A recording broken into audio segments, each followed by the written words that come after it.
Many homeowners either buy too many panels or too few for 700 kilowatt hours per month.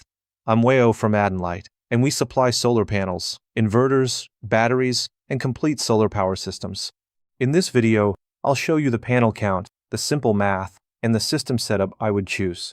For 700 kilowatt hours per month, most homes need about 10 to 12 pieces of 600-watt panels in good sun, with around 5 to 6 peak sun hours. In weaker sun, with around 3 to 4 peak sun hours, you should usually plan for 12 to 15 panels. That's the short answer. Now let me show you the math and the system logic behind it.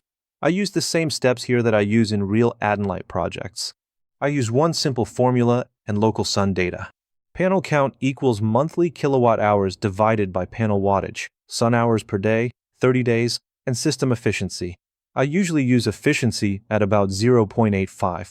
With 600-watt panels and 5 peak sun hours, the result is about 10 panels.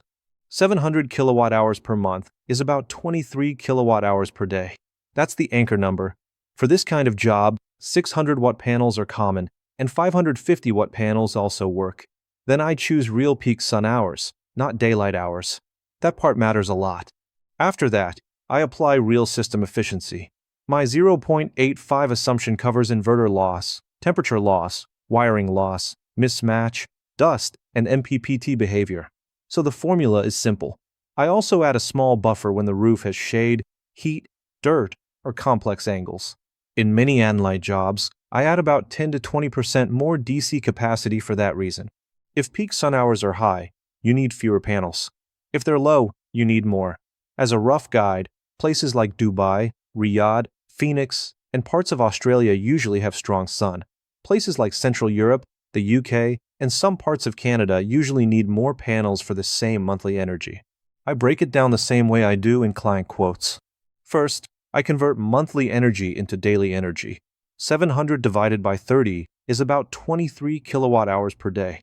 Second, I calculate one panel's daily output.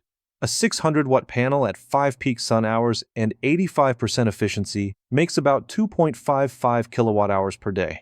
Third, I convert that to monthly output. That's about 76 kilowatt hours per month per panel. Fourth, I calculate the panel count. 700 divided by 76 gives about 9.2, so I round up to 10. Fifth, I add a buffer if needed. If the roof has shade or dust, I may move from 10 to 11 panels for extra comfort. I also check other common cases. Panel count is only the first step. The inverter and battery decide comfort and stability.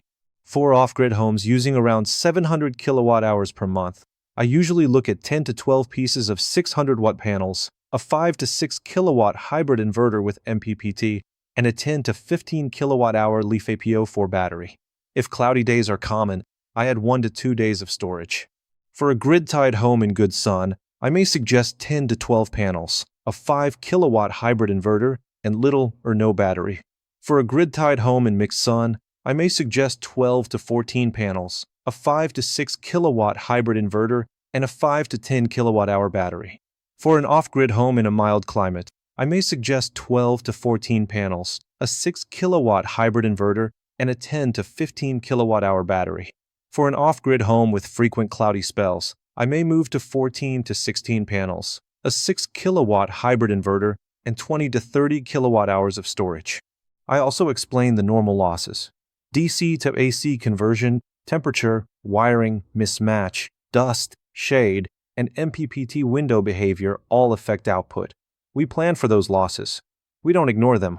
For free solar power system proposal and best solar power system kits from Chinese factory, welcome to reach us at website www.ADNSolarStreetLight.com WhatsApp +86 1586 714 1854.